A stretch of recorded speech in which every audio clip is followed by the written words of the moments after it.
Hello' দোস্ত মুস্তাহিদুল ব্লগছলৈ স্বাগতম জনাইছোঁ আপোনালোক সকলোকে।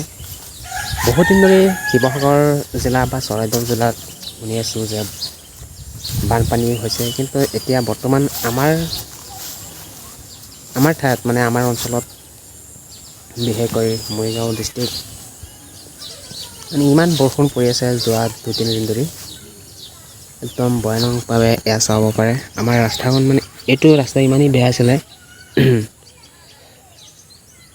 এই বৰষুণৰ ফলত আমাৰ অঞ্চলত বহুতো ক্ষতিগ্ৰস্ত হৈ আছে। বহুত মানুহৰ মানে কি ক'ম, এয়া ধৰক আমাৰ ৰাস্তাখন, এইটো ৰাস্তাটো এনেকুৱা আছিলে যে কেইদিনমান আগতে যাব পৰা নাছিলে, কিন্তু এতিয়া বৰ্তমান ইট বালি এইবিলাক দি পিনে অলপ ভাল কৰিছে। কিন্তু আৰু দেখাই আছোঁ আপোনালোকক, ৰাস্তাত পানীও উঠি গৈছে।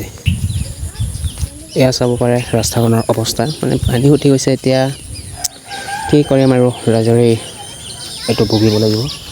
চাওক স্কুলৰ ছাত্ৰ ছাত্ৰীসকলে গৈ আছে, কিন্তু বহুত দিন ধৰি মানে কি ক'ম, আমি জন্ম হোৱাৰ আগতে আৰু ৰাস্তাখন বেয়া আছিলে, কিন্তু এইবাৰ অলপ ভাল কৰিছে ইটা চিটা দি।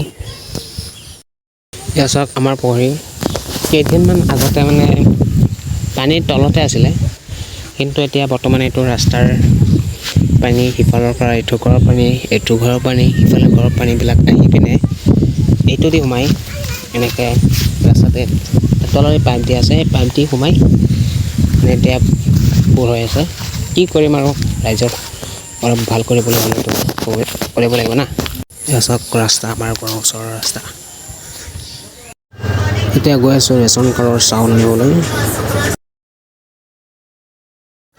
বৰষুণৰ ফলত এয়া ৰাস্তাটো পানী উঠিছে। ৰেচন কাৰ্ডৰ চাউল ফ্ৰী ইয়াতে থৈ দিছোঁ। এতিয়া আহিলোঁ চেলুনত চুলি কাটিবলৈ। চুলি কটা মানে বহুত দিন ধৰি আহি আছোঁ, কিন্তু মানে চেলুনৰ মানুহজনক পোৱা নাই যে, তাৰ কাৰণে এতিয়া আজিয়ে আহিছোঁ। চুলিখিনি কাটি কালিৰ পৰা কলেজত যাব লাগিব। চুলিখিনি কাটি এতিয়া ট্ৰেক্টৰ লৈ মোৰ ট্ৰেক্টৰখন লৈ এতিয়া আহি আছোঁ। এয়া চাউলখিনি মোৰ লগৰে এটা ঘৰত থৈ গৈছিলোঁ, এতিয়া লৈ ঘৰত আহি আছোঁ। কি ক'ম আৰু, ৰাস্তাটো বেয়া। এয়া চাওক, আমি ৰাতিপুৱা যিটো দেখাইছোঁ তাৰ ইফালে চাওক খেতি পথাৰখিনিও কেনেকুৱা হৈছে, ডুব গৈ আছে। সিদিনা গেছ এটা পেহীয়ে নিছিলে, গেছটো মানে লিক হৈ আছিলে খুব বেছিকৈ, তাৰ বাবে আজি এইটো সলাই নিব লাগে। এতিয়া বাৰু থৈ যাম পেহীহঁতৰ ঘৰত, ইয়াতে ওচৰতে ঘৰখন, গেছ এজেঞ্চিৰ লগতে। এতিয়া বৰ্তমান গেছ এজেঞ্চিত গেছ নাই, এতিয়া থৈ আহিছোঁ, সিহঁতে সলাই থ'ব, তাৰপাছত আনিমগৈ। তাৰ পৰা আহোঁতে ৰাস্তাত বলগত এক্সিডেণ্ট এটা হৈছে, ড্ৰাইভাৰটো ঠিকেই, বেলেগ মানুহৰ কাজিয়া। এইখন বিদ্যালয়তে মই মেট্ৰিক দিছোঁ 2025 চনত, বৰগুৰি হাইস্কুল।